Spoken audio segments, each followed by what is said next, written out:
Hi students, welcome to Competitive Cracker. നമ്മൾ ഇന്ന് discuss ചെയ്യാൻ പോകുന്നത് KASൻ്റെ നമുക്ക് എല്ലാവർക്കും അറിയാം അല്ലേ? KASൻ്റെ വളരെ ഒരു ഇമ്പോർട്ടൻ്റ് എക്സാം ആണ് നമുക്ക് വരാൻ പോകുന്നത്.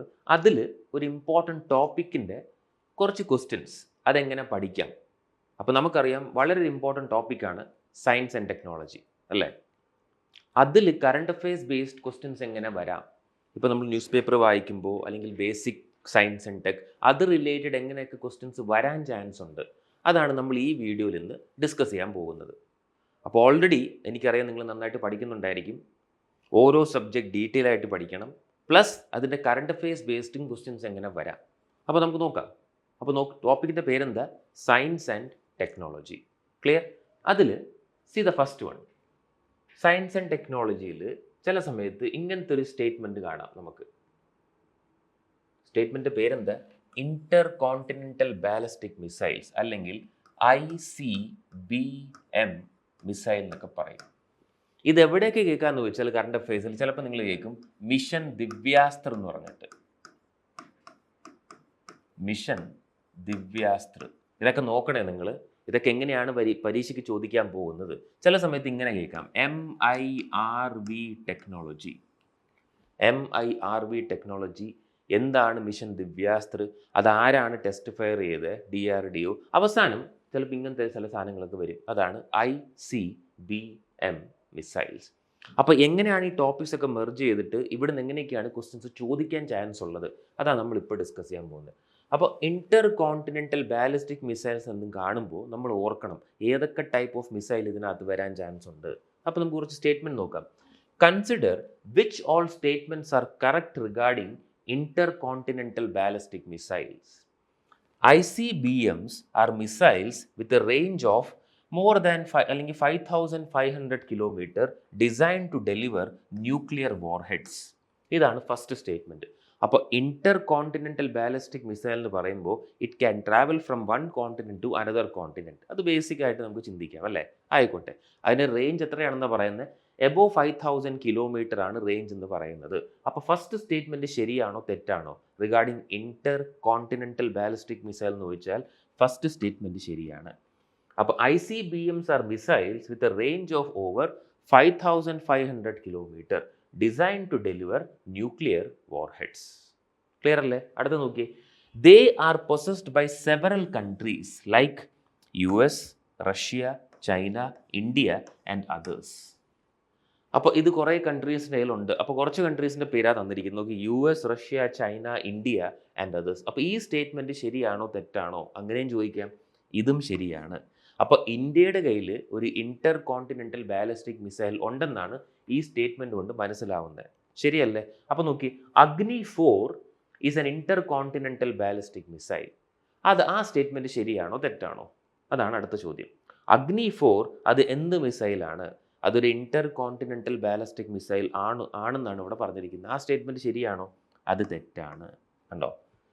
അപ്പോൾ ഔട്ട് ഓഫ് ദിസ് സ്റ്റേറ്റ്മെൻറ്റ് ഏതൊക്കെ സ്റ്റേറ്റ്മെൻറ്റ് അപ്പോൾ ശരിയായിട്ട് തോന്നുന്നത്? 1 ശരിയാണ്, 2 ശരിയാണ്, 3 തെറ്റാണ് അല്ലേ? അപ്പോൾ അത് തന്നെയാണോ ആൻസർ വരണ്ടേ? നമുക്ക് നോക്കാവുന്ന. അപ്പോൾ answer should be 1 and 2 only ആണ് വരേണ്ടത് അല്ലേ? അങ്ങനത്തെ സ്റ്റേറ്റ്മെൻറ്റ് വല്ലതും ഉണ്ടല്ലേ? അങ്ങനെ കിടപ്പുണ്ട്. അപ്പോൾ answer is 1 and 2 only is the right answer. Clear? Answer is 1 and 2 only is the right answer. ഇനി നമുക്ക് നോക്കാം അങ്ങനെയാണോ? ശരിയാണ്. കണ്ടോ? അപ്പോൾ 1 and 2 only is the right answer. അപ്പോൾ Agni-4 അല്ല, എന്താണ്?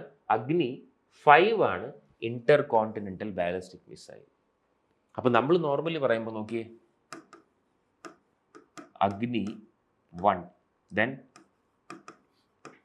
Agni-2, then Agni-3, പിന്നെ നമ്മൾ പഠിച്ചു Agni-4, then Agni-5. ഇതാണ് Agni-5 Inter continental ballistic missile എന്ന് വെച്ചാൽ ഉറപ്പായിട്ടും അഗ്നിയുടെ റേഞ്ച് എത്ര വരണം? More than 5,000+ kilometre. അപ്പോൾ 1ൻ്റെ റേഞ്ച് എത്രയാണ്? അറൗണ്ട് 750 ടു വേണമെങ്കിൽ പറയാം ഒരു 1,200 കിലോമീറ്റർ എന്ന് വേണമെങ്കിൽ പറയാം. 750+ കിലോമീറ്റർ. അപ്പോൾ Agni-2ൻ്റെ റേഞ്ച് എത്രയായിരിക്കും? 2,000+ കിലോമീറ്റർ. Agni-3 അറൗണ്ട് ഒരു 3,500 കിലോമീറ്റർ. അപ്പോൾ Agni-4 4,000 കിലോമീറ്റർ. ബട്ട് നമ്മൾ സ്റ്റേറ്റ്മെൻറ്റ് നമ്മളൊരു സാധനം പഠിച്ചില്ലേ, if it is an intercontinental ballistic missile, അതിൻ്റെ റേഞ്ച് എത്രയാവണം? More than 5000+ kilometre. അപ്പോൾ ഈ ഓപ്ഷൻ നോക്കുമ്പോൾ ആൻസർ എന്താ വരണ്ടേ? Agni 5 is an intercontinental ballistic missile. അതാണ് MIRV ടെക്നോളജി. നിങ്ങൾ നോക്കണേ, അവിടെ യൂസ് ചെയ്തിരിക്കുന്നത് എന്ന് വെച്ചാൽ മൾട്ടിപ്പിൾ ഇൻഡിപെൻഡൻറ്റ് എന്താ പറയുക, നമ്മുടെ ന്യൂക്ലിയർ ടെക്നോളജി യൂസ് ചെയ്യുന്ന സംഭവമാണ്. ആ മിഷൻ്റെ പേരാണ് മിഷൻ ദിവ്യാസ്ത്ര. അതാരാ ടെസ്റ്റ് ഫെയർ ചെയ്തത്? That is DRDO. അപ്പം നമ്മൾ ആ ചില ടോപ്പിക്സ് പഠിക്കുമ്പോൾ അവർ എന്ത് ചെയ്യുമെന്ന് പറഞ്ഞാൽ അതിൻ്റെ ഒരു സൈഡുള്ള ടോപ്പിക്കിൽ നിന്ന് ചില സ്റ്റേറ്റ്മെൻറ്റ്സ് കൊണ്ടുവരും. ക്ലിയർ? അപ്പോൾ Agni 5 is what type of missile? Inter continental ballistic missile. അതാണ് ഇവിടെ കാണിച്ചിരിക്കുന്നത്. അപ്പോൾ ഏത് കൺട്രി ആയിരിക്കും നമ്മൾ ടാർഗറ്റ് ചെയ്യാൻ ഉദ്ദേശിക്കുന്നത്? ആർക്ക് വേണ്ടിയായിരിക്കും? If something is happening. അപ്പോൾ Agni 5 mostly for which country? China. Full China cover ചെയ്യണം സംതിങ് ഹാപ്പൻസ്. അപ്പോൾ അതിന് വേണ്ടിയായിരിക്കും ഒരു ഡിറ്ററൻ്റ് ആയിട്ട് നമ്മൾ അഗ്നി 5 ഉണ്ടാക്കിയിരിക്കുന്നത്. അപ്പോൾ നോക്കി, അവിടെ അഗ്നി 4 ഒരു ഇൻ്റർ കോണ്ടിനെൻ്റൽ ബാലിസ്റ്റിക് മിസൈൽ എന്നാണ് പറഞ്ഞിരിക്കുന്നത്. അത് സ്റ്റേറ്റ്മെൻറ്റ് ശരിയാണോ? അത് തെറ്റാണ്. അഗ്നി 4 is what missile? That is IRBM missile, intermediate range ballistic missile. But Agni 5 is a what type of missile? That is intercontinental ballistic missile. അപ്പോൾ ആദ്യം ബേസ് ഒക്കെ നന്നായിട്ട് നിങ്ങൾ വായിക്കണം, എന്ത് ടെക്നോളജിയെ യൂസ് ചെയ്യുന്നത് നോക്കണം. എന്നിട്ട് ഇതെല്ലാം പഠിച്ചു കഴിയുമ്പോൾ ഇതിൽ നിന്ന് വേറെ ക്വസ്റ്റ്യൻസ് വരുമോ എന്നും കൂടെ നിങ്ങൾ പരിശോധിക്കണം. അപ്പോൾ ഇതൊക്കെ സയൻസ് ആൻഡ് ടെക്കിൻ്റെ വളരെ ഇമ്പോർട്ടൻ്റ് ഒരു ടോപ്പിക്കാണ്. എനി മിസൈൽസ് ഒന്ന് വായിക്കുക, ഡീറ്റെയിൽ ആയിട്ട് പഠിക്കുക. അതെന്ത് മിസൈലാണ്? ഇത് സർഫേസ് ടു സർഫേസ് ആണോ, സർഫേസ് ടു എയർ ആണോ, എയർ ടു എയർ ആണോ, അതോ ആൻറ്റി ടാങ്ക് ആണോ, അതോ സബ്മറൈൻ ലോസ്റ്റ് ബാലിസ്റ്റിക് മിസൈലാണോ? ഇതിനെങ്ങനെ ഒന്നും ചോദിക്കാം. ഇനി അത് കംപ്ലീറ്റ്ലി നമ്മൾ ഉണ്ടാക്കിയ മിസൈലാണോ? ഇതൊക്കെ നമ്മൾ കംപ്ലീറ്റ്ലി സ്വന്തം ഉണ്ടാക്കിയ മിസൈലാണ്. അപ്പോൾ ഇന്ത്യ വേറെ ഏതെങ്കിലും മിസൈൽ എവിടെന്നെങ്കിലും വായിച്ചിട്ടുണ്ടോ? അതും ചിലപ്പോൾ എക്സാമിൽ ചോദിക്കാം. എല്ലാം സയൻസ് ആൻഡ് ടെക്കുമായിട്ട് ബന്ധപ്പെട്ടതാണ്. ക്ലിയർ അല്ലേ? അപ്പോൾ ഇതുപോലത്തെ ടോപ്പിക്സ് എന്ത് കണ്ടാലും നിങ്ങൾ പഠിക്കണം, എക്സാമിൽ ചോദിക്കും. ക്ലിയർ? അടുത്ത നമുക്ക് നോക്കാം. ഇടയ്ക്കിടയ്ക്ക് ഇപ്പോൾ ന്യൂസിൽ കേൾക്കുന്നുണ്ടല്ലേ, കേരളത്തിലാണ് വന്ദേ ഭാരത് ഏറ്റവും കൂടുതൽ പ്രോഫിറ്റബിൾ ആയിട്ട് ഓടുന്നതെന്നൊക്കെ പറഞ്ഞിട്ട്. അത് ഫുള്ളാണ്. ഇപ്പോൾ ഇടയ്ക്ക് ന്യൂസ് പേപ്പറിൽ നമ്മൾ എന്താ വായിച്ചത്? Kerala might get the 3rd Vande Bharat train. കണ്ടോ? അപ്പോൾ 3ാമത്തെ വന്ദേ ഭാരത് പോലും കേരളത്തിൽ കിട്ടാൻ ചാൻസ് ഉണ്ടെന്നാണ് പറയുന്നത്. അതിൻ്റെ അർത്ഥം അത്രയും പ്രോഫിറ്റബിൾ ആയിട്ട് ഇവിടെ വന്ദേ ഭാരത് ട്രെയിൻസ് ഓടുന്നുണ്ട്. ബട്ട് ഇങ്ങനെയായിരിക്കും നമുക്ക് എക്സാമിൽ ചോദിക്കുന്നത്? അല്ല, പൊതുവേ നമ്മൾ വന്ദേ ഭാരത് എന്ന് പറയുമ്പോൾ എന്തായിരിക്കും പഠിക്കുന്നത്? The fastest train in India ആണെന്ന് പറയാം അല്ലേ? The fastest train in India എത്രയായിരിക്കും അപ്പോൾ കിലോമീറ്റർ വരുന്നത്? Around 180 kilometre. ക്ലിയർ അല്ലേ? ഇതിൻ്റെ പഴയ പേരെന്താ? ട്രെയിൻ 18. ഇതിൻ്റെ ബോഗീസ് എവിടെയാണ് ഉണ്ടാക്കിയെന്ന് വെച്ചാൽ എവിടെയായിരിക്കും? That is integral coach factory. Integral coach factory അതെവിടെയാണെന്ന് വെച്ചാൽ പേരമ്പൂർ. അപ്പോൾ ഇതൊക്കെ ബേസിക് സാധനങ്ങളല്ലേ. But when you write KS type of exams ഇതൊക്കെ ചോദിക്കാനുള്ള ചാൻസ് വളരെ കുറവല്ല. അവർ കുറച്ചും കൂടെ ടെക്നിക്കലായിട്ടായിരിക്കും ചോദിക്കുന്നത്, കുറച്ചും കൂടെ സയൻസ് റിലേറ്റഡ് അല്ലെങ്കിൽ ടെക്നിക്കൽ റിലേറ്റഡ് ക്വസ്റ്റ്യൻസ് ആയിരിക്കും ചോദിക്കുന്നത്. അപ്പോൾ ബേസിക്കലി നമ്മൾ എന്തൊക്കെ പഠിക്കും? വന്ദേ ഭാരത് പഴയ പേര് ട്രെയിൻ 18 അല്ലേ? ഫാസ്റ്റസ്റ്റ് ട്രെയിൻ എന്ന് വേണമെങ്കിൽ പറയാം. മാക്സിമം ഒരു 180 കിലോമീറ്റർ വരെ പോകും അല്ലേ? എവിടെയാണ് ഇതിൻ്റെ കോച്ച് ഫാക്ടറി വരുന്നത്? Integral coach factory Perambur. But ഇനി നമ്മൾ പഠിക്കുന്ന എക്സാമിൽ എങ്ങനെയായിരിക്കും ക്വസ്റ്റ്യൻ ചോദിക്കുന്നത്? അത് നമുക്കൊന്ന് നോക്കാം. ഓക്കെ, അപ്പോൾ സ്റ്റേറ്റ്മെൻറ്റ് ഒന്ന് വായിച്ച്. Consider which all statements are correct regarding Vande Bharat. It features a sleek aerodynamic design with fully air-conditioned chair car coaches. അപ്പോൾ സാധനം ബേസിക് സാധനം നമ്മൾ ഉള്ളിലോട്ട് കയറുമ്പോൾ തന്നെ നമുക്ക് അതിൻ്റെ ഡിസൈൻ ഇഷ്ടപ്പെട്ടു അല്ലേ? അത് കംപ്ലീറ്റ്ലി AC ആണ്. നിങ്ങൾ എന്തായാലും ട്രാവൽ ചെയ്ത് കാണും. അപ്പോൾ ഫസ്റ്റ് സ്റ്റേറ്റ്മെൻറ്റ് അങ്ങനെയാണ് പറഞ്ഞിരിക്കുന്നത്. It features a sleek aerodynamic design with fully air condition chair car coaches. അപ്പോൾ ഈ സ്റ്റേറ്റ്മെൻറ്റ് ശരിയാണോ തെറ്റാണോ? അത് മിക്കവാറും ശരിയാവാൻ ചാൻസ് ഉള്ളത്. Definitely it is having a sleek aerodynamic design with fully air condition chair car coaches. അടുത്ത നോക്കി, അൺലൈക്ക് ട്രഡീഷണൽ ട്രെയിൻസ്. അപ്പം നമ്മുടെ പഴയ ട്രെയിനുമായിട്ടാണ് കമ്പയർ ചെയ്യുന്നത്, normal trains. Unlike traditional trains the Vande Bharat Express is self propelled, meaning it does not require A separate locomotive. അപ്പോൾ self propelled ആണെന്ന്, വേറെ എഞ്ചിൻ അങ്ങനെ വലിക്കേണ്ട ആവശ്യമില്ലെന്നാണ് പറയുന്നത്. അപ്പോൾ പെട്ടെന്ന് നിർത്താം, പെട്ടെന്ന് എടുക്കാം. അതാണോ ആ സ്റ്റേറ്റ്മെൻറ്റ്? ഒന്ന് ആലോചിച്ച് നോക്കിയപ്പോൾ ആ സ്റ്റേറ്റ്മെൻറ്റ് ശരിയാണോ തെറ്റാണോ? Unlike traditional trains the Vande Bharat Express is self-propelled, meaning it does not require a separate locomotive. അപ്പോൾ ഈ സ്റ്റേറ്റ്മെൻറ്റും ശരിയാണ് അല്ലേ? അപ്പോൾ ഇതുവരെ വായിച്ചതിൽ 2 സ്റ്റേറ്റ്മെൻറ്റും ശരിയാണ്. നമുക്ക് ഇനി അടുത്ത സ്റ്റേറ്റ്മെൻറ്റ് വല്ലതും ഉണ്ടോ? നോക്കാം. നോക്കിയ മൂന്നാമത്തെ സ്റ്റേറ്റ്മെൻറ്റ് എന്താണെന്ന് just read. It is equipped with regenerative braking systems. കണ്ടോ, കുറച്ച് ടെക്നിക്കൽ ആവുന്നത്. It is equipped with regenerative braking systems that save energy by converting kinetic energy into electrical energy during braking. അപ്പോൾ it is equipped with what? Regenerative braking system that save energy by converting kinetic energy into electrical energy during braking. അപ്പോൾ മൂന്നാമത്തെ statement ശരിയാണോ തെറ്റാണോ? അതും ശരിയാണ്. ഇവിടെ ചിലപ്പോൾ മാറ്റി പൊട്ടൻഷ്യൽ എനർജി എന്നൊക്കെ പറഞ്ഞ് ചിലപ്പോൾ കാണുമായിരിക്കും. അപ്പോൾ സ്റ്റേറ്റ്മെന്റ് നന്നായിട്ട് നിങ്ങൾ വായിക്കണേ. എന്താ മൂന്നാമത്തെ statement? It is equipped with regenerative braking systems that save energy by converting kinetic energy into what? Electrical energy during braking. അപ്പോൾ മൂന്നാമത്തെ സ്റ്റേറ്റ്മെന്റും ശരിയാണ്. അടുത്തത്, the distributed power gives the train higher acceleration and de-acceleration compared to the loco-hauled trains. Again, Nokia some technical terms regarding Vande Bharat. The distribution power gives the train higher acceleration and de-acceleration compared to loco-hauled trains. അപ്പോൾ ഈ സ്റ്റേറ്റ്മെൻറ്റും ശരിയാണോ? അതുള്ളത് കൊണ്ട് പെട്ടെന്ന് break അടിക്കാം, അല്ലെങ്കിൽ പെട്ടെന്ന് ആക്സിലറേഷനും കിട്ടും compared to the loco haul trains. അപ്പോൾ ഈ സ്റ്റേറ്റ്മെൻറ്റും ശരിയാണോ? ഈ സ്റ്റേറ്റ്മെൻറ്റും ശരിയാണ്. അപ്പോൾ കണ്ടോ, statement number 1, statement number 2, statement number 3 and 4 എല്ലാ സ്റ്റേറ്റ്മെൻറ്റ്സും ശരിയാണ്. അപ്പോൾ ഡി ആൻസർ ഈസ് 1, 2, 3 and 4. അപ്പോൾ എനിത്തിങ് പുതിയ ടെക്നോളജി, അതിപ്പോൾ വന്ദേ ഭാരത് ആയാലും കുഴപ്പമില്ല, ഒരു പുതിയ മിസൈൽ ആയാലും കുഴപ്പമില്ല, സംതിങ് റിഗാർഡിങ് ആർട്ടിഫിഷ്യൽ ഇൻ്റലിജൻസ്, അതിൻ്റെ ചില ക്വസ്റ്റ്യൻസ് നമ്മൾ ഡിസ്കസ് ചെയ്യുന്നുണ്ട് ഫ്യൂച്ചറിൽ. എന്ത് വന്നാലും അതിൻ്റെ ബേസ് നോക്കുക. വൺസ് ബേസ് റെഡി ആയി കഴിഞ്ഞാൽ, എന്താണ് സാധനം എന്ന് മനസ്സിലായി കഴിഞ്ഞാൽ കുറച്ച് ടെക്നിക്കൽ സാധനങ്ങളും പഠിക്കുക. Because when you writing case type of exams ഇതുപോലത്തെ സ്റ്റേറ്റ്മെൻറ്റ്സ് ഒക്കെ ആയിരിക്കും ചോദിക്കുന്നത്. അപ്പോൾ അത് വളരെ വളരെ ഇമ്പോർട്ടൻ്റ് ആണ്. ക്ലിയർ അല്ലേ? അപ്പോൾ രണ്ടാമത്തെ ആൻസർ നമുക്ക് തോന്നുന്നത് എന്താണ്? ദറ്റ് ഈസ് എല്ലാം ആണെന്നാണ് തോന്നുന്നത്. അത് തന്നെയാണോ? Yes, answer is 1, 2, 3 and 4 is the right answer. Okay, fine. അപ്പോൾ ആദ്യം നോക്കിയ something regarding intercontinental ballistic missiles നമ്മൾ ഡിസ്കസ് ചെയ്തു. അതെന്തുകൊണ്ട്? MIRV technology plus mission Divyastra, DRDO, അത് കാരണം ഡിസ്കസ് ചെയ്തു. രണ്ടാമത്തെ ഇപ്പോൾ നോക്കണ്ടോ, സംതിങ് റിഗാർഡിംഗ് വന്ദേ ഭാരത്. അടുത്ത് നോക്കിയേ ഈ ശ്രം പോർട്ടൽ ഇടയ്ക്കിടയ്ക്ക് കേൾക്കാം. നോക്കിയേ, ഇതെന്ന് വെച്ചാൽ ഈ ഗവർണൻസ്, അത് അല്ലെങ്കിൽ എന്താ പറയുക, ഗവൺമെൻറ് സ്കീംസ് അല്ലെങ്കിൽ സംതിങ് റിഗാർഡിംഗ് ടെക്നോളജി യൂസ് ചെയ്യുന്ന വല്ല പോർട്ടലാണോ? അങ്ങനെ ചില ചോദ്യങ്ങളാണ്. ഈ Shram portal, consider which all statements are correct regarding ഈ Shram portal. It was launched by ministry of science and technology in 2021. അതാണ് ആദ്യത്തെ സ്റ്റേറ്റ്മെന്റ്. ഇതാരാ ലോഞ്ച് ചെയ്തിരിക്കുന്നത്? Ministry of science and technology ആണ് ലോഞ്ച് ചെയ്തിരിക്കുന്നത് ഇൻ 2021. അപ്പോൾ ഫസ്റ്റ് സ്റ്റേറ്റ്മെന്റ് ശരിയാണോ തെറ്റാണോ എന്ന് വെച്ചാൽ അത് തെറ്റാണ്. ശരിക്കും പറഞ്ഞാൽ ഇത് ആരാ ലോഞ്ച് ചെയ്യുന്നത് വെച്ചാൽ minister of labour and employment ആണ് ലോഞ്ച് ചെയ്തിരിക്കുന്നത്. കണ്ടോ ക്വസ്റ്റ്യൻ മാറിയത്?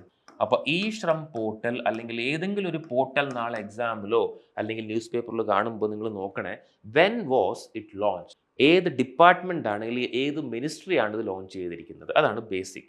അപ്പോൾ it was launched by ministry of labour and employment ആണ് വരേണ്ടത്. ബട്ട് ഇവിടെ എന്താ പറഞ്ഞിരിക്കുന്നത്? Science and tech. അതുകൊണ്ടാണ് ആ സ്റ്റേറ്റ്മെന്റ് തെറ്റായത്. അടുത്ത്, എന്തുകൊണ്ട്? It's initiative by the government of India. അപ്പോൾ it's an initiative of government of India to support and empower the organised workforce അല്ലെങ്കിൽ ദി ഓർഗനൈസ്ഡ് സെക്ടേഴ്സ്. അപ്പോൾ ആരൊക്കെയാണ് ഓർഗനൈസ്ഡ് സെക്ടറിൽ വർക്ക് ചെയ്യുന്നത് അവരെ സപ്പോർട്ട് ചെയ്യാൻ വേണ്ടി കൊണ്ടുവന്നൊരു പോർട്ടലാണ് ഈ ശ്രം പോർട്ടൽ. ആ സ്റ്റേറ്റ്മെന്റ് ശരിയാണോ തെറ്റാണോ? ഓൾറെഡി ഓർഗനൈസ്ഡ് ആൾക്കാർക്ക് ഓൾറെഡി നല്ല ശമ്പളവും കുറച്ച് ജോബ് സെക്യൂരിറ്റി ഒക്കെ കാണുമായിരിക്കുമല്ലോ. അപ്പോൾ ശരിക്കും പറഞ്ഞാൽ അപ്പോൾ ഈ സ്റ്റേറ്റ്മെന്റ് തെറ്റല്ലേ? It is an initiative by the government of India to support and empower. ആരെയാണ്? ശരിക്കും പറഞ്ഞാൽ അൺഓർഗനൈസ്ഡ് സെക്ടറാണ് വരേണ്ടത് അല്ലേ? അപ്പോൾ ഈ സ്റ്റേറ്റ്മെന്റും തെറ്റായി. ക്ലിയർ? അപ്പോൾ അൺഓർഗനൈസ്ഡ് സെക്ടറിനെ കൊണ്ടുവരുന്ന അവരെ ഹെൽപ്പ് ചെയ്യാൻ വരുന്ന ഒരു പോർട്ടലാണ് ഈ ശ്രം പോർട്ടൽ. അപ്പോൾ രണ്ടാമത്തെ സ്റ്റേറ്റ്മെന്റ് തെറ്റായി. അടുത്ത് നോക്കാം, the ministry of electronics and IT, അതാണ് മിട്ടി അല്ലേ? അതും MeitY's Bhashini project has been leverage to upgrade the eShram portal with 22 languages. See the third statement. Okay, MeitY, that is ministry of electronics and technologies, Bhashini project has been leveraged. അപ്പോൾ അത് ആദ്യം വന്നു, പിന്നെ അത് കുറെ കൂടെ അപ്ഗ്രേഡ് ചെയ്യാൻ വേണ്ടി ഇത് ആർക്കാണ് കൊടുത്തത്? ഭാഷണി പ്രോജക്റ്റിനാണ് കൊടുത്തിരിക്കുന്നത്.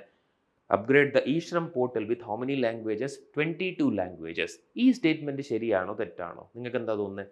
ഫസ്റ്റ് തെറ്റാണ്, സെക്കൻഡ് തെറ്റാണ്, ബട്ട് തേർഡ് ശരിയാണ്. അപ്പോൾ any portal or any something regarding എന്താ പറയുക science and tech regarding schemes, അത് നോക്കണേ ആരാ ലോഞ്ച് ചെയ്ത്, ഏത് വർഷമാണ് ലോഞ്ച് ചെയ്ത്, എന്താണ് ഒബ്ജക്റ്റീവ്, റീസെൻ്റ് ആയിട്ട് എന്തെങ്കിലും മാറ്റങ്ങൾ വരുന്നുണ്ടോ അല്ലെങ്കിൽ വന്നിട്ടുണ്ടോ, ഇതൊക്കെ നിങ്ങൾ ചെക്ക് ചെയ്യണം. ക്ലിയർ അല്ലേ? അപ്പോൾ 1 is false, 2 is false, 3 is true. അതാണല്ലോ ചോദിച്ചിരിക്കുന്നത്. Which all statements are correct. അങ്ങനെ വല്ലതും വരുന്നുണ്ടോ? നമുക്ക് നോക്കാം. 1 only, 1 and 3 only, 2 and 3 only, D 3 only. അപ്പോൾ ഉറപ്പായിട്ടും ആൻസർ എന്താ വരേണ്ടത്? കറക്റ്റ് എന്നല്ലേ ചോദിച്ചിരിക്കുന്നത്. അപ്പോൾ answer is 3 only is the right answer. 3 only is the right answer. അത് തന്നെയാണോ? അത് തന്നെയാണ്. കണ്ടോ, it was launched by ministry of labour and employment in which year? 2021. Support and empower the which sector? Unorganised work force. Support and empower the unorganised work force. Clear അല്ലേ? അതുപോലെ നമുക്ക് ഒരു question കൂടെ നോക്കിയാലോ. ദാ ഡിജിറ്റൽ അഗ്രികൾച്ചർ മിഷൻ. നോക്കി, പറയുമ്പോൾ dam എന്നൊക്കെ പറയും അല്ലേ? Digital agriculture mission, it is called DAM. അപ്പോൾ ഇവിടെ ഡിജിറ്റലായിട്ടാണ് പ്ലാൻ ചെയ്യുന്നത്. ഏത് മിഷനെയാണ്? അഗ്രികൾച്ചറിന് വേണ്ടിയാണ് ഉദ്ദേശിക്കുന്നത്. അപ്പോൾ വിച്ച് ഓൾ സ്റ്റേറ്റ്മെൻറ്റ്സ് ആർ, എടുത്തു പറയുന്നത് നോട്ട് കറക്റ്റ് എന്നാണ്, കറക്റ്റ് എന്നല്ല കേട്ടോ. അപ്പോൾ which all statements are not correct regarding digital agriculture mission? This initiative is a part of the broader vision of Viksit Bharat at 2030. അപ്പോൾ ശരിക്കും പറഞ്ഞാൽ ഇതിൻ്റെ ഇനീഷ്യേറ്റീവ് എന്താണ്? ബ്രോഡർ വിഷൻ എന്താണ്? The initiative is a part of the broader vision of Viksit Bharat. അപ്പോൾ India വികസിക്കണം, അല്ലെങ്കിൽ ഈ വർഷമാകുമ്പോൾ വികസിക്കും, അതനുസരിച്ചിട്ട് കുറേ മാറ്റങ്ങൾ അഗ്രികൾച്ചറിലും വരണം, അങ്ങനെ കൊണ്ടുവന്നൊരു ഇനീഷ്യേറ്റീവ് ആണെന്നാണ് പറഞ്ഞിരിക്കുന്നത്. ഈ സ്റ്റേറ്റ്മെൻറ്റ് ശരിയാണോ തെറ്റാണോ? Read the statement properly. This initiative is part of the broader vision of Viksit Bharat at 2030. അത് തെറ്റാണ്. വികസിത് ഭാരത് അറ്റ് ഏത് വർഷം എന്ന് കണ്ടാൽ അത് 2047 ആണ് വരേണ്ടത്. അപ്പോൾ എപ്പോഴും വർഷം ഒന്ന് ഓർത്ത് വെച്ചോണേ, ടാർഗറ്റ് ഇയർ. അപ്പോൾ എന്തുകൊണ്ടാണ് this initiative is a part of the broader vision of Viksit Bharat at 2030 അല്ല, ഇറ്റ് ഷുഡ് ബി 2047. ക്ലിയർ? അടുത്ത് നോക്കാം. DAM is an initiative by the ministry of agriculture and farmers welfare. അത് മിക്കവാറും ശരിയാവാനാണ് ചാൻസ് ഉള്ളത്. അപ്പം ഫസ്റ്റ് തെറ്റാണ്, രണ്ടാമത്തെ ശരിയാണ്. അപ്പോൾ digital agriculture mission is an initiative by the ministry of agriculture and farmers welfare. ആ സ്റ്റേറ്റ്മെൻറ്റ് ശരിയാണ്. അപ്പോൾ ഓർത്ത് വെക്കണേ, 1 തെറ്റാണ്, 2 ശരിയാണ്. അടുത്ത് നോക്കാം. This mission is expected to create around 2.5 crore jobs. 2.5 കോടി ജോബ്സ് ക്രിയേറ്റ് ചെയ്യുമെന്നാണ് പറഞ്ഞിരിക്കുന്നത്. നോക്കിയേ, സംതിങ് റിഗാർഡിങ് എംപ്ലോയ്മെൻ്റ് ആണ്, നമ്പേഴ്സ് എപ്പോഴും കൺഫ്യൂഷൻ ആണ്. ഈ സ്റ്റേറ്റ്മെൻറ്റ് തെറ്റാണ്. This mission is expected to create around 2.5 lakh jobs. അതാണ് പറഞ്ഞിരിക്കുന്നത്. This mission is expected to create around 2.5 lakh jobs. അടുത്ത, digital agriculture mission includes initiatives like digital general crop estimation survey and other IT projects by various government bodies. Read the statement properly. The digital agriculture mission includes initiatives like the digital general crop estimation survey and other IT projects by various government bodies. ആ statement ശരിയാണോ? ആ statement ശരിയാണ്. But ഇവിടെ എന്താ ചോദിച്ചിരിക്കുന്നത്? ഏതൊക്കെ statement തെറ്റാണെന്നല്ലേ ചോദിച്ചിരിക്കുന്നത്? Not correct. 1 തെറ്റാണ്, 3 തെറ്റാണ്. അങ്ങനത്തെ സ്റ്റേറ്റ്മെൻ്റ് വല്ലതും ഉണ്ടോ? ഉണ്ട്. കണ്ടോ? അപ്പോൾ ആൻസർ എന്താ വരണ്ടേ? Which all statements are true എന്ന് ചോദിച്ചിരുന്നെങ്കിൽ 2 and 4 വന്നേനല്ലേ. ബട്ട് ഇവിടെ 1ഉം 3ഉം ആണ് തെറ്റ്. അപ്പം നോട്ട് കറക്റ്റ് ചെയ്താൽ 1 and 3 only are not correct, 2 and 4 R.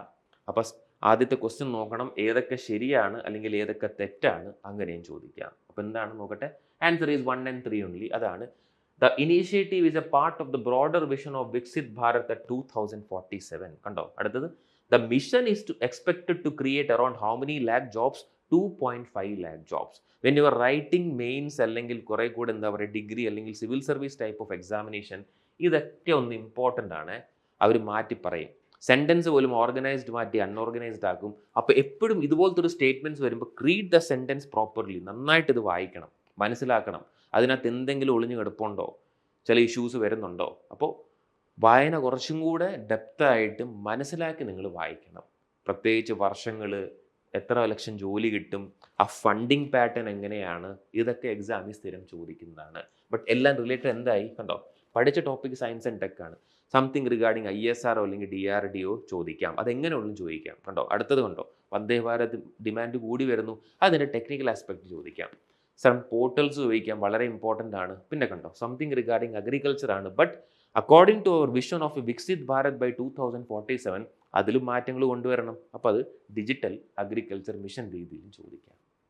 കിട്ടുന്നുണ്ടോ? അപ്പോൾ എങ്ങനെ പഠിക്കണമെന്ന് നന്നായിട്ട് പ്ലാൻ ചെയ്യുക, ടോപ്പിക്ക് നോക്കുക, മനസ്സിലാക്കുക, ബേസ് പഠിച്ചു വയ്ക്കുക. അത് കഴിഞ്ഞിട്ട് പിന്നെ കുറച്ചും കൂടെ ഡെപ്ത് ആയിട്ട് വായിക്കുക. എന്നിട്ട് സമയമുള്ളപ്പോൾ നമ്മൾ എന്ത് ചെയ്യണം, അതിൻ്റെ MCQസും പ്രാക്ടീസ് ചെയ്ത് നോക്കണം. അപ്പോൾ ഇങ്ങനെ നമുക്ക് സയൻസ് ആൻഡ് ടെക്കിൽ കുറേ കൂടെ ഗ്രിപ്പ് കിട്ടും സബ്ജക്റ്റിൽ. ക്ലിയർ അല്ലേ? അപ്പോൾ ശരിക്കും നമ്മൾ ഇത് ഏത് പരീക്ഷയ്ക്കാണ് പഠിക്കുന്നത്?